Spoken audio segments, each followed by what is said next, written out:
All right, we'll see if this turns into the short version or the long version. Ideally, it's the short version, and ideally it's one take, because I want you to just hear it kind of just straight up, because I've been thinking about making this video, and you like talk yourself into it, talk yourself out of it. What's the upside? What's the downside? All that stuff. And it's like, obviously it would make more sense if the channel was bigger first, so the distribution would go farther, so that there'd be more upside to it. But then what if it is the thing that goes viral that then lets the channel monetize itself, which renders the whole problem, you know, irrelevant in the first place? But okay, so what's the story even about? Over the past few months, I had a second round interview at Cash App and a second round interview at Spacex, both for product jobs. One was for product marketing for Bitcoin. The other was for product growth for the Starlink satellite product. And this is just a story of maybe my own limiting beliefs, my own gap in my resume, or maybe an illustration of just what the current job market is like and what it honestly just feels so cliche. Parts of it just feel so cliche that, again, it just feels so dumb to like even be talking out loud about, but just here it is. So I've been working for Bitcoin startups for the past like 4 years, and Cash App is the place to be. Like, they make a really big product decision by being Bitcoin only. That, so inherently in their app, it is a very powerful statement. And that's why for a lot of people for a long time over the past few years, before a lot of these other smaller Bitcoin apps came out, it was the place to buy Bitcoin if you had a singular Bitcoin focused in the sea of kind of other crypto things to talk about. And so they have an opening on their product marketing team specifically for Bitcoin marketing. And so applied, got past the recruiter, got to the second round, and I just immediately realized that none of the kind of like grassroots Bitcoin stuff like won me any points.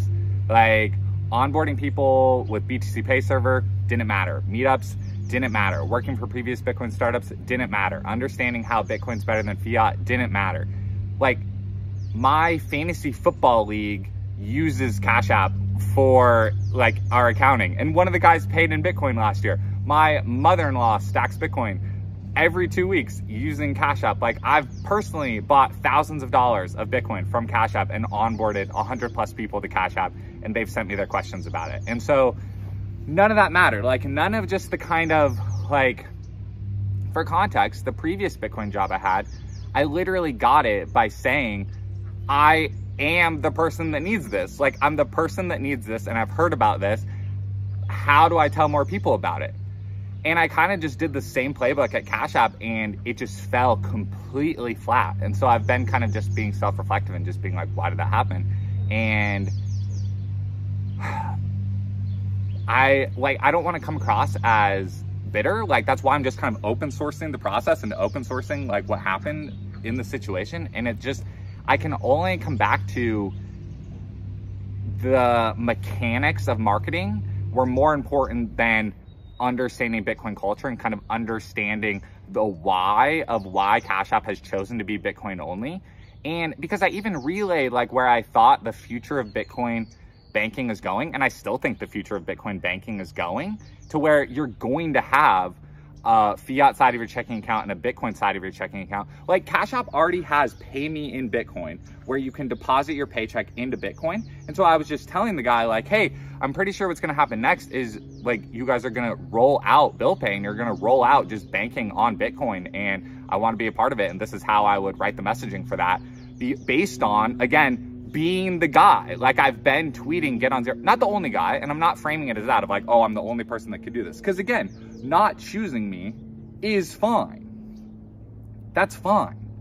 But I'm at a loss for why kind of all the ingrained knowledge of what why Bitcoiners make the purchasing decisions that they do, why that didn't win any points. That's what I'm confused about, and that's what I kind of want to end the Cash App segment on.